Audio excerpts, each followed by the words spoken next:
lojas de rua, vale para os shoppings também. Então, os 3 primeiros jogos já tem regra aí definida. Dia 13 de junho, sábado, agora com jogo às 7 da noite contra o Marrocos, os funcionários dos comércios de rua e dos shoppings podem ser liberados às 6 da tarde, aí nem precisam voltar mais depois da partida não, tá? Dia 19, sexta-feira que vem, com jogo às 9h30 da noite contra o Haiti, a liberação vai acontecer meia hora antes da partida, às 9 da noite também, claro, né, sem retorno. E aí no dia 24, a outra quarta-feira, o Brasil joga contra a Escócia às 6 da tarde, a liberação, aliás, joga às 7 da noite, a liberação acontece às 6 da tarde. Nas lojas de rua, os comerciários não precisam voltar para trabalhar. Já nos shoppings, o retorno depois do jogo vai ser facultativo. Tá aí as novas regras do comércio do DF para os dias de jogo do Brasil.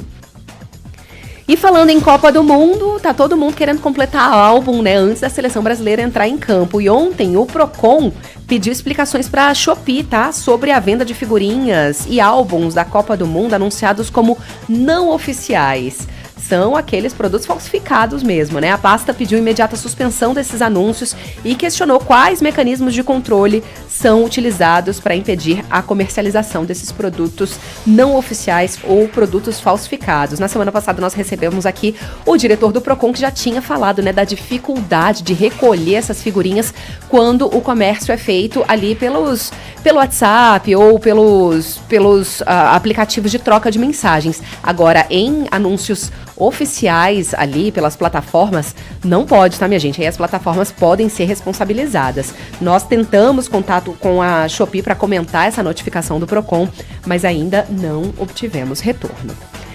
7h48, vamos de coluna aqui na nossa quinta-feira. Jornal Nova Brasil Brasília. Empreende Brasília. Um oferecimento Heavy, gestão de pessoas, por mais carreiras e negócios bem-sucedidos. Quinta-feira é dia da gente falar de empreendedorismo. Carol Borges, da Heavy Gestão de Pessoas, já está aqui conosco para a gente começar a falar desse assunto. Muito bom dia, Carol. Bom dia aos nossos ouvintes nessa manhã friazinha de quinta-feira. O friozão já deu as caras aqui no feriado, pelo menos esse já foi embora, né, Carol? Já foi. Mas é gostoso, é bom. Agora tá aquele clima pra casaquinho leve. É isso. E aí, vamos falar, Carol, de um assunto importante, né, que é o onboarding. Pra quem não conhece esse termo, em inglês, significa as boas-vindas que as empresas dão aos seus novos colaboradores, né, as pessoas que estão chegando. Exatamente, Stephanie. O onboarding é esse processo de integrar o colaborador, receber, fazer os alinhamentos iniciais, fazer os treinamentos que são necessários ali para a função, estabelecer os combinados, reforçar informações que vieram ali do processo seletivo, mas é um momento ali de acolhimento também, de fazer pertencer. E ele deve ser estruturado, deve ser pensado, é importante que ele seja faseado, aquela ideia de fazer tudo num dia só não funciona, e tem que ser institucional, tem que ser algo que parta de um pensamento realmente muito sistêmico da empresa e venha diretamente da empresa, né, como instituição. E um indicador importantíssimo para você ouvinte que é líder, que é empreendedor, que está nos escutando e que não sabe se esse tema é aplicável a você, é prestar atenção no que a gente chama do turnover, da rotatividade de colaboradores, especialmente nos primeiros 90 dias. Se isso acontece aí na sua empresa, na sua área, isso é um alerta para a gente olhar para a seleção e um alerta para olhar para o processo de onboarding ou de integração. Então, se isso acontece aí na sua empresa, esse assunto é para você. Com certeza. E aí tem muita gente que acaba cometendo alguns erros, né, Carol, nesse processo de onboarding. Quais são os erros mais comuns do empresariado? É bem comum, Stephanie, erros nesse processo de integração do onboarding. O primeiro é não fazer. Começa com não fazer, e é bem comum. As pessoas são contratadas numa empresa e elas chegam lá e falam, olha, senta aí, pega suas coisas e começa a trabalhar, né? Tá aqui o computador, tá aqui a senha do material que você precisa e vai nessa, Exatamente. Isso gera furos na operação, um índice de erro alto, o colaborador fica perdido, fica ansioso e bate aquela vontade realmente de pular fora, porque não se sente parte daquele ambiente, não se sente integrado e nem com o suporte necessário para começar a ter uma curva de aprendizado naquela empresa. Um segundo erro é não envolver a liderança, achar que esse é um assunto só da área de RH ou de alguém da área administrativa que foi incumbido, né, foi responsabilizado por aquele processo, e a gente sabe que não é. A liderança é extremamente responsável por por esse processo de acolher, ensinar e dar os direcionamentos iniciais para o seu colaborador. E integrado a esse erro, tem o erro aí de deixar que cada um faça do seu jeito. Então, cada líder faz aí o seu onboarding. Isso gera aí um Frankenstein dentro da empresa. Um outro erro comum é não acompanhar o colaborador e as evoluções do colaborador no período. Então, ele fica lá até tendo algum tipo de direcionamento, de treinamento, mas não existe um acompanhamento também faseado para acompanhar a evolução desse colaborador nesse processo. E também deixar a equipe fora do processo. A equipe, ela precisa estar integrada e, inclusive, ter essa cultura de receber pessoas de fora. Já acompanhamos várias empresas aqui pela Heavy, nesses 40 anos aí de funcionamento, em que as pessoas falam, eu cheguei, mas não me senti acolhida. Eu percebo que existe até uma cultura de expulsar novatos. Isso tem em algumas empresas, tá? E a gente precisa estar de olho para mexer nessa cultura, nessa forma de olhar para o novo, para quem está chegando. Poder parecer, às vezes, um clubinho fechado e quem chega não consegue acessar, né? Não acha uma brecha para fazer parte do time. Isso. Muito bom, Carol. Falamos quais são os erros, mas vamos falar, então, o que deve ser feito, né? O que minimamente um processo de integração deve conter.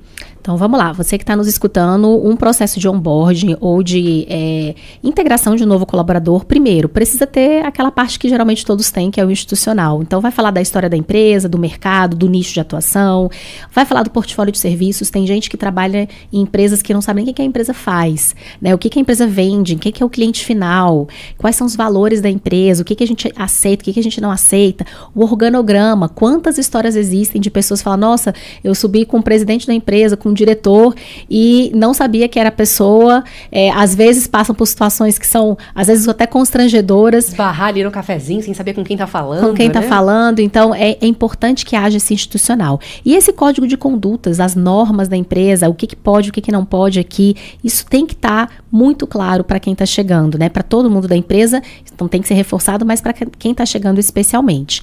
Nesse processo de onboarding é necessário e é muito importante que a empresa tenha processos mapeados.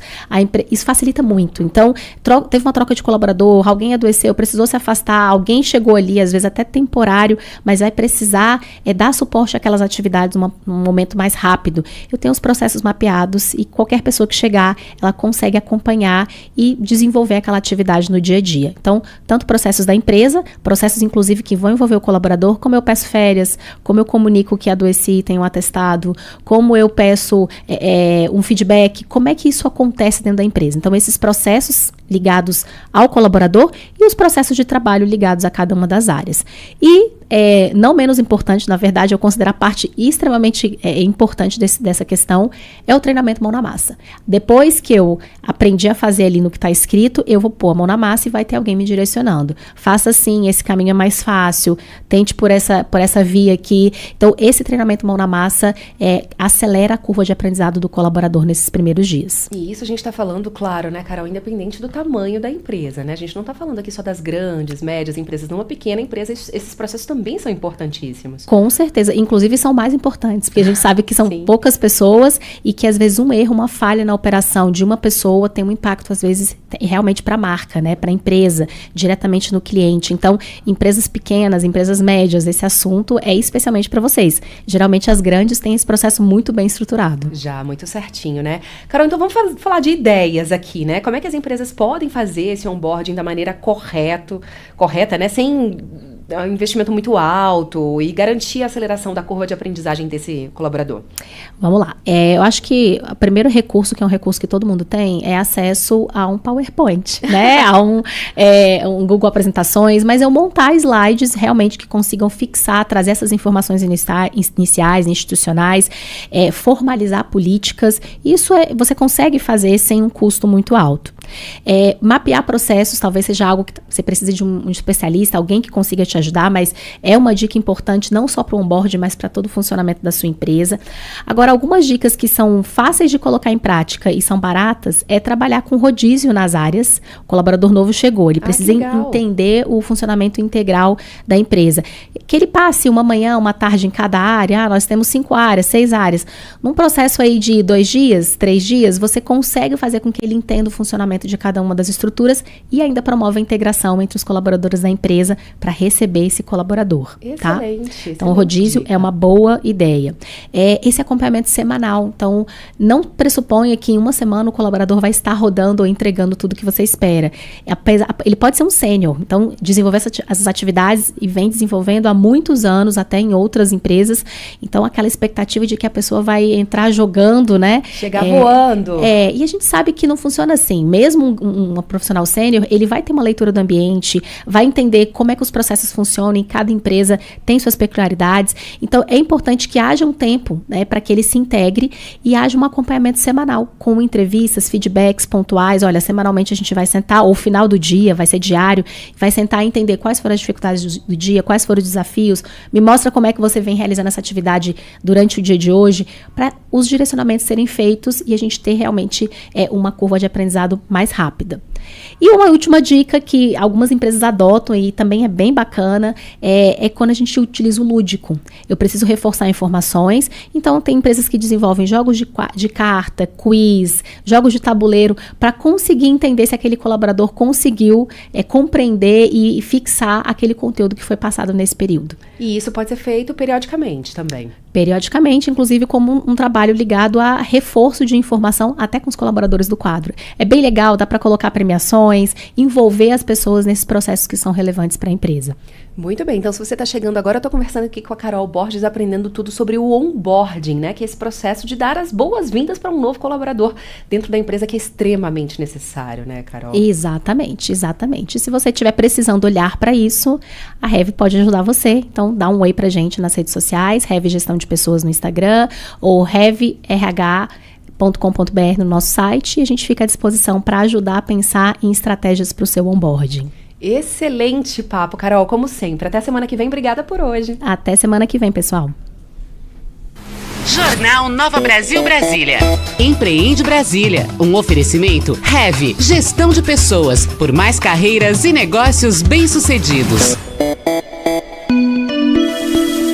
Jornal Nova Brasil. E o tempo? E o tempo, hein, minha gente? Esse nosso outono já começou a pegar, né? A secura, já tem gente sentindo garganta, umidificadores já estão ligadinhos na tomada, funcionando a pleno vapor. Pois são os últimos dias de outono por aqui, já já a gente dá as boas-vindas pro inverno. E hoje, quinta-feira, amanheceu com essa carinha meio cinzenta.